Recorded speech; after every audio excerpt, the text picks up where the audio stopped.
C'est la rentrée. Rentrée pour tout le monde puisque nous sommes au mois de septembre. Rentrée aussi pour le marché photo, notamment chez Nikon avec un boîtier qui cible les professionnels et les amateurs avertis, le D850 que nous allons découvrir dans un instant. Rentrée aussi pour Canon avec l'hybride M100 qui lui cible le grand public. Rentrée pour Olympus qui renouvelle son boîtier hybride phare qui est le EM10, cette fois-ci en version Mark III. Rentrée encore pour Canon avec des objectifs, 3 objectifs spécialisés à décentrement et bascule, un objectif pour portraitiste aussi, et d'autres nouveautés. Je vous propose donc de les découvrir maintenant. L'annonce phare de ces dernières semaines, c'est à n'en pas douter, le Nikon D850, un réflexe qui cible une clientèle professionnelle ou d'amateurs avertis. Vous allez voir que le prix va en refroidir plus d'un. Tout d'abord, première caractéristique très professionnelle, un capteur de 45,7 mégapixels, un concurrent direct donc des Canon 5DS. Et puis également, autre caractéristique professionnelle, ce sont les nombreux formats disponibles. D'abord, vous allez voir qu'il y a plusieurs formats et en plus, il y a 3 tailles, ce qui permet 200 combinaisons possibles selon Nikon. Premier format, le plein format. Second format disponible, c'est une découpe de l'image égale à celle que l'on obtient lorsqu'on utilise un réflexe APS-C. Cela permet par conséquent d'utiliser les optiques faites uniquement, donc optique DX chez Nikon, faites uniquement pour les réflexes APS-C. Bien qu'il soit présenté après en fait un recadrage un peu moins fort, il peut être intéressant pour ceux qui voudraient avoir quasiment comme le plein format, donc ce crop 1,2, mais un petit effet d'agrandissement qui peut être intéressant avec des longues focales pour des photos de sport ou d'autres sujets qui demandent de bien cadrer son sujet en resserrant un peu le champ. Un format un peu plus original, un rapport de 5:4, c'est pas vraiment un format carré mais on s'en rapproche, et justement ce format carré est également disponible. Il y a donc pour tous les goûts et vous voyez que les choix sont nombreux. D'autre part, une plage de sensibilité native qui est déjà ample et qui s'élargit encore lorsqu'on va en sensibilité étendue. D'abord, une très faible sensibilité qui peut être intéressante par fort éclairage, notamment aussi en studio pour certains réglages spécifiques. Et puis, on peut monter jusqu'à 102 400 ISO. Il faudra voir à ces hautes sensibilités les résultats obtenus, même si on est avec un capteur plein format. Autre caractéristique de ce Nikon D850, un module AF de 153 collimateurs. En fait, on est comme le D5 et le D500. Du D5 aussi, il hérite un système de mise au point particulièrement affûté en basse lumière, moins 4IL, on est vraiment sur une très faible luminosité. Et puis un AF jusqu'à 9 images secondes, mais là il vous faudra le grip. Si vous n'avez pas de grip dessus, vous montrez seulement, si je puis dire, à 7 images secondes, ce qui est déjà très intéressant, même pour de la photo de sport. La calibration F est vraiment un plus, elle permet de régler l'autofocus finement pour chaque type d'objectif, et cela donc sans outils externes ou sans mise à jour particulière des optiques. L'obturateur, lui, il cible encore une fois une clientèle professionnelle, puisqu'il limite les vibrations, et d'autre part, il est garanti pour 200 000 cycles. Ça ne veut pas dire qu'il ne pourra pas aller au-delà, mais Nikon se permet déjà de les garantir ces 200 000 cycles. Enfin, le déclenchement silencieux en mode live view est un plus lui aussi, avec l'obturation électronique. C'est intéressant. Maintenant, la concurrence des hybrides fait rage, et c'est vrai que dans certaines situations, typiquement en photo de spectacle par exemple, on aime être le plus discret possible, et ce mode-là le permet. D'autre part, vous le voyez sur la photo, il y a un écran arrière orientable. La vidéo 4K est disponible en pleine définition et sans recadrage, que ce soit en FX comme en DX. Intéressant, le DX finalement ça nous fait un convertisseur intégré, et on pourra faire dans les deux cas, plein format comme finalement l'équivalent d'un format APS-C, de la 4K, avec un très bon débit et un stabilisateur électronique. Tous ceux qui sont amateurs de vidéo apprécieront les possibilités. En plus, ils pourront même s'adonner à des timelapses jusqu'à 8K, donc là vraiment vous voyez on prépare l'avenir. C'est quand même intéressant parce que même si on peut se dire 8K à quoi ça sert, il n'y a pas de téléviseur pour les diffuser, ça peut permettre des effets de recadrage ou bien des effets de zoom dans l'image en même temps que la vidéo défile. Donc il ne faut pas négliger non plus ces possibilités-là. Le traitement par lot de fichiers RAW dans le boîtier est lui aussi intéressant. Nikon fournit des chiffres que vous pourrez voir dans les communiqués de presse, où il nous montre un nombre impressionnant de photos traitées en peu de temps sur le boîtier. En tout cas, un temps beaucoup plus faible que celui demandé si vous traitez les mêmes images sur ordinateur. Et puis sur le terrain, ça peut être un plus pour traiter ces héros rapidement et les envoyer, typiquement pour des photojournalistes, à des rédactions. Ce boîtier sera disponible le 7 septembre prochain, en fait, j'allais dire aujourd'hui, vu la date de l'enregistrement. Et son prix indicatif de 3 800 € va monter un peu plus si vous voulez le grip en plus. Vous voyez donc vraiment il cible une clientèle de professionnels. Ce n'est pas le seul boîtier annoncé, même si vraiment c'est le produit phare. Il y a d'autres boîtiers, là dans le domaine des hybrides, d'abord avec Canon qui propose un nouvel hybride dans sa gamme EOS M, avec le M100, un hybride d'entrée de gamme et un hybride très compact, le plus compact possible. Pour ceux qui ont déjà pu manipuler des EOS M, vous remarquerez sur les photos la petitesse du boîtier par rapport à l'ensemble. Le capteur, il est connu, beaucoup de boîtiers Canon en sont équipés maintenant. Une plage sensibilité assez classique également, et un processeur Digix7 déjà vu sur d'autres boîtiers pour le traitement des images. L'écran qui est orientable d'ailleurs à 180 degrés, on peut se prendre en photo en vérifiant sur l'écran le résultat. Lui est également tactile avec une définition d'1 million de pixels. La vidéo laisse de côté la 4K, cela décevra certaines personnes, mais sinon, vous voyez, on monte à 25, 30, 50 et en fait c'est 60 images secondes, une petite faute de frappe. Le Wi-Fi et le Bluetooth sont de la partie pour permettre non seulement de transférer des images facilement sur un téléphone ou d'un autre équipement pour les transmettre ensuite d'ailleurs, mais également pour le pilotage. 3 coloris sont disponibles, noir, gris et blanc. La commercialisation, il faudra attendre un petit mois pour acheter cet appareil. Nu, il sera un peu moins de 500 €. On peut l'avoir pour un peu plus de 100 € en plus avec le 1545. Et enfin, si vous souhaitez le double pack, vous l'aurez à 840 € avec en plus donc le 55-200.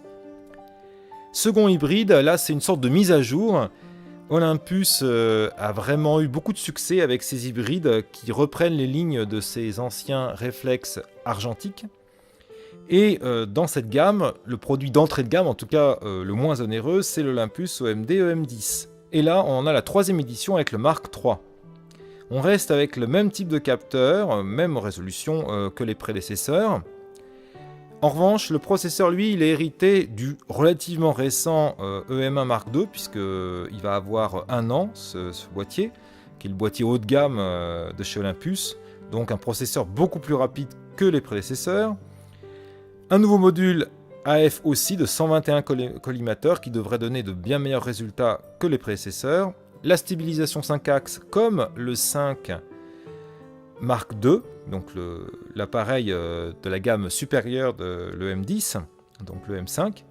Et puis des rafales, alors 8,6 images secondes, 8,2, ça dépend en fait si vous êtes en RAW, si vous êtes en JPEG. En revanche, il n'y a pas la possibilité de faire des rafales très longues. En RAW de mémoire, c'est à peu près 1 seconde. Donc 9 images stockées, et en JPEG on doit être à 20 images stockées, donc 2 secondes et demie à peu près de rafale. Enfin, dans les grandes nouveautés, on a le menu d'aide, qui est une aide, comme son nom l'indique, pour faciliter l'approche pour des personnes moins familières de ce type d'appareil photo, et une touche raccourcie pour accéder à ce menu d'aide. Donc ce sera bien pratique pour ceux qui débutent sur des appareils hybrides, qui ont eu peut-être que des compacts avec peu de réglages jusqu'à maintenant. Le reste, vous voyez, des caractéristiques est assez semblable. L'écran arrière n'a pas changé. La vidéo, en revanche, maintenant permet d'accéder à la 4K en plus du Full HD. Cependant, il n'y a pas de prise micro comme les prédécesseurs. Alors, il faudra se contenter des microphones internes ou bien utiliser un enregistreur à part et faire la synchronisation du son en post-production. La disponibilité est annoncée pour mi-septembre avec un prix de 649 € dû, à peu près comme ses prédécesseurs d'ailleurs. Le processeur immédiat qui est le Mark II reste dans la gamme, mais son prix baisse. Donc pour ceux qui ne seraient pas intéressés par les nouvelles caractéristiques apportées par le Mark III, pourraient se tourner vers le Mark II qui est donc à un prix peut-être pas cassé, mais en tout cas un prix plus intéressant. 800 €, 799 c'est pareil, pour le kit avec le 1442 Pancake qui est très compact. Il y a bien sûr sans doute d'autres kits qui vont apparaître ensuite, peut-être avec un deuxième objectif, un tel objectif zoom. Au-delà de ces deux annonces, Panasonic lui nous annonce une grosse mise à jour sur le GH5. Vous allez le voir dans la liste des nouveautés, ça ne parlera peut-être pas à tout le monde. En tout cas, tous ceux qui sont férus de vidéo verront tout de suite les avantages apportés par cette mise à jour et seront déçus par une seule annonce de cette mise à jour, c'est qu'il faudra attendre la fin du mois de septembre. Malgré le programme alléchant, quelques jours d'attente encore. Et puis au-delà de cette mise à jour, quelques autres nouveautés côté Pentax et Nikon. Pentax, lui d'abord, c'est un petit détail. Il nous propose une version spéciale du Z1, limite à 2000 exemplaires. En fait, ce sont que les coloris qui changent, noir et argent, comme vous le voyez sur la photo. Et ce modèle spécifique en version limitée sera disponible à la mi-septembre. Le tarif est quand même de 400 € supérieur au tarif conseillé pour la version normale. En prime, Pentax offre un accu supplémentaire, donc il y aura 2 accus au lieu d'un livré. Et puis Nikon, lui, il nous offre de nombreuses mises à jour sur ses boîtiers. Donc que vous ayez un APS-C ou un plein format parmi ces 6 boîtiers, faites la mise à jour, quelques bugs corrigés, et puis une compatibilité avec les AFP, qui sont des objectifs plutôt haut de gamme chez Nikon, quand même, qui intéresseront beaucoup de monde pour, en tout cas, ne serait-ce que la correction de bugs. Côté objectif, vous avez eu du Canon pour les hybrides, en tout cas avec le M100, mais vous allez avoir du Canon pour les objectifs, puisque Canon nous propose 3 nouveaux objectifs à décentrement, également à bascule. On parle tout de décentrement habituellement, mais il a ces 2 caractéristiques. Ce sont les objectifs de la série L, comme le montrent ces liserés rouges sur le fût des objectifs. Des objectifs donc qui sont dédiés plutôt à la photo architecture, parce que c'est là où on a besoin de ce type d'objectif, mais aussi la photo de petits objets, typiquement ce qu'on appelle les pack shots, donc la photo de petits objets pour des catalogues ou d'autres reproductions. Vous allez voir d'ailleurs avec le type de focale proposé, certaines focales sont vraiment adaptées à ce type d'usage. Le rapport de reproduction est toujours de 1 pour 2, donc on n'est pas 1 pour 1 comme des objectifs réellement macro, mais on s'en rapproche. La couverture est assurée pour le plein format, et donc a fortiori bien sûr pour ceux qui utilisent des APS-C. Et il y a une mise au point manuelle uniquement, ce qui n'est pas un problème puisque ces objectifs s'utilisent plus souvent sur pied pour pouvoir justement contrôler la bascule et le décentrement. 3 optiques donc, d'abord un 50 mm 2.8L qui remplace le 45 2.8, un 90 2.8 qui remplace le 90 2.8, donc la même chose sauf que celui-là est version L et puis amélioré, on l'espère, au plan optique et peut-être aussi maniement de la bascule et du centrement à voir dans les tests. Et un tout nouveau 135-4 qui n'avait pas d'équivalent jusqu'à maintenant chez Canon et qui vous montre bien que là on cherche la reproduction de petits objets vu le cadrage serré qu'offre ce type de focale. On ne va pas faire de photos de monuments a priori, en tout cas c'est pas le domaine de prédilection de ce type d'objectif vu la focale présente. Les distances minimales de mise au point du fait du rapport de 1,5 sont assez intéressantes. Et puis le prix est le même pour ces 3 objectifs. On atteint quasiment les 2600 €. C'est donc un public de personnes vraiment ciblant, spécialisées dans un domaine de photo qui seront intéressés et qui auront l'argent nécessaire pour cet achat. Autre objectif de la série L proposé par Canon, le 85 1.4L IS-USM. Autrement dit, nous avons une grande ouverture, en plus un diaphragme, vous voyez, composé de 9 lamelles, et la stabilisation en prime. Stabilisation qui garantit selon Canon un gain de 4 vitesses ou 4 indices de luminosité, ce qui est vraiment intéressant parce que non seulement on a une grande ouverture, en plus cette possibilité d'aller vraiment sur des vitesses lentes, comme on dit habituellement, de descendre en vitesse sans qu'il n'y ait de flou de bouger, c'est vraiment intéressant. Il faut voir aussi que cette promesse de Canon, en général, elle est respectée puisqu'il y a eu d'autres objectifs Canon qui avaient les mêmes promesses et ils les ont tenues, à vérifier tout de même, mais ça devrait être respecté sans trop de problèmes. Des joints d'étanchéité, comme la plupart des objectifs L chez Canon.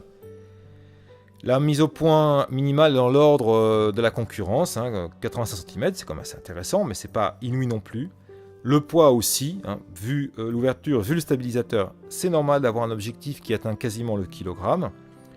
Et la disponibilité, elle sera au mois de novembre. Et pour 1600 €, là aussi, le prix dans l'ordre des choses, vu le type d'objectif, on est en série L, on est à grande ouverture, Je rappelle que chez Canon, il y a aussi un 85 mm 1.8, là, beaucoup plus abordable, qui n'est pas stabilisé, qui est assez ancien, mais qui marche bien, et un 85 1.2, non stabilisé non plus, mais vous voyez, encore plus grande ouverture. Il semble que ce 85 1.4 soit un meilleur choix que le 1.2, sauf ceux qui veulent vraiment une ouverture extrême, étant donné la présence de la stabilisation qui est un réel plus. Autre objectif, un peu spécifique, c'est le Oprema Gena Biotard 75 mm 1.5, non un peu particulier. En fait, le Biotard, il remonte à l'avant-guerre, vous voyez, c'est un objectif très ancien, qui avait beaucoup marqué les esprits, simplement parce qu'il a des caractéristiques un peu spécifiques en termes de rendu.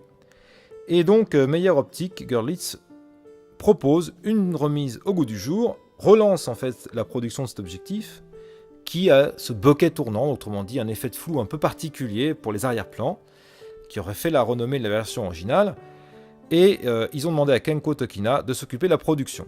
Alors, c'est disponible dans la plupart des montures, vous voyez Canon, Nikon, Sony, alors uniquement les hybrides, pas la gamme alpha, Fuji hybride aussi, Pentax K et M42 de côté, laissés de côté, Canon pour la partie des hybrides et puis le micro 4 tiers. Les précommandes sont disponibles, mais c'est uniquement en précommande pour l'instant, au prix minimum de 949 $ tout de même, et il n'y a pas ni le port ni la TVA. Et les premières livraisons auront lieu à l'été prochain, vous voyez, un an quasiment, en juin prochain. Côté accessoires, on a eu Canon pour un hybride, on a eu Canon pour quand même 4 objectifs, et on a Canon pour des accessoires avec un flash macro qui succède au MT24EX, donc ce MT26EX RT, vous voyez qu'il y a l'ajout du RT, on va voir dans un instant en quoi il consiste. D'abord, ce flash-là, il cible un domaine particulier qui est la macrophotographie, donc il y a 2 têtes distinctes placées au devant de l'objectif, avec un nombre guide de 26, mais ce n'est pas l'essentiel étant donné que pour la proxy photo ou de la macro photo, on n'a pas besoin d'une très forte puissance de lumière. Ce qui est intéressant, c'est que les têtes sont réglables, chacune indépendamment pour la puissance. Donc on peut faire des jeux de lumière en avantageant l'une ou l'autre, selon le choix du photographe. La position autour de l'objectif de ces têtes, leur inclinaison et leur orientation sont modifiables, on peut vraiment agir comme on le souhaite, on a un mini studio photo au bout de son objectif, au niveau de l'éclairage. Et donc, la particularité du RT, c'est qu'il peut être piloté par ondes radio grâce au transmetteur, un transmetteur SR-E3, qui est le transmetteur de chez Canon, mais aussi un autre flash qui serait compatible avec la radiotransmission, puisque c'est le sens de RT. Il y a une lampe pilote LED qui permet une mise au point plus aisée, qui permet aussi d'un petit peu de visualiser les choses, c'est la manière dont l'éclairage va se présenter. Et le prix, il est en conséquence, on est sur un flash spécialisé pour de la macrophoto, donc plus de 1000 € largement. Nikon, quant à lui, nous propose un accessoire assez original, puisqu'il s'agit de numériser les négatifs et les diapositives. Comment cela se présente ? Ça se présente comme un accessoire qui doit être compatible avec l'appareil photo. Pour l'instant, seul le D850 est compatible. En fait, il faut qu'il y ait un mode spécifique pour donner un rendu le meilleur possible. Bon, on peut s'attendre à ce que d'autres appareils photo de chez Nikon aient ce mode dès que Nikon daignera mettre une mise à jour des firmware. En fait, il y a plusieurs éléments. D'une part, une bonnette qui va s'installer sur l'objectif avec un verre dépoli pour la diffusion de l'image, et puis des passe-vues qu'on met derrière la bonnette. Nikon il recommande d'utiliser un objectif macro, mais en fait il est compatible avec d'autres objectifs, ce Nikon ES2, même si bien sûr l'objectif macro permet une mise au point rapprochée plus simple, mais la bonnette va permettre normalement d'avoir une mise au point correcte pour bien photographier, que ce soit des diapositives ou des négatifs. Le tarif indicatif, il est de 149 €. C'est assez raisonnable en ce sens qu'un scanner à plat qui offre de bonnes performances est beaucoup plus coûteux. Bien maintenant, quand je vous dis que c'est pas très coûteux, c'est à partir du moment où vous avez déjà l'appareil photo et l'objectif. Côté fourre-tout, 2 nouveautés. D'une part, des sacs étanches chez Migo, des sacs qui répondent à la norme IPX3, donc qui protègent vraiment bien de l'humidité. 3 sacs, un sac à dos, un sac sling, donc avec une unique bretelle qui est en biais sur la poitrine et un sac pour transporter un drone. Des prix, vous voyez, qui s'échelonnent entre 129 $ et 169 $, puisqu'on est sur les sites de participatifs, de crowdfunding. Là, en l'occurrence ici, Indiegogo. Et les livraisons sont annoncées, en tout cas pour le début de livraison, en décembre prochain. Think Tank, lui, nous propose un fourre-tout qui, au premier abord, peut sembler bien anodin, une forme un peu standard. Il faut voir d'abord qu'il est doté d'un fond qui protège le fourre-tout efficacement et surtout le matériel qu'il transporte, même si on le pose au sol et sur un sol mouillé. Et d'autre part, il a un système d'ouverture qui protège le contenu, notamment contre les regards indiscrets et les mains un peu baladeuses. En fait, c'est une gamme de fourre-tout, il y en a 3 différents. Des prix qui s'échelonnent de 110 € à 159 €. C'est dans l'ordre des prix pour cette marque qui offre en général des fourre-tout très bien finis. Vous pourrez utilement aller sur le site de Think Tank pour avoir des renseignements supplémentaires. J'espère que cette vidéo vous a plu. N'hésitez pas à mettre un j'aime. Revenez vite, d'autres vidéos d'actualité arriveront, puisque les constructeurs ne faiblissent que rarement pour nous annoncer de nouveaux produits, mais des vidéos aussi tant sur le plan technique que pour des conseils d'achat. À bientôt donc.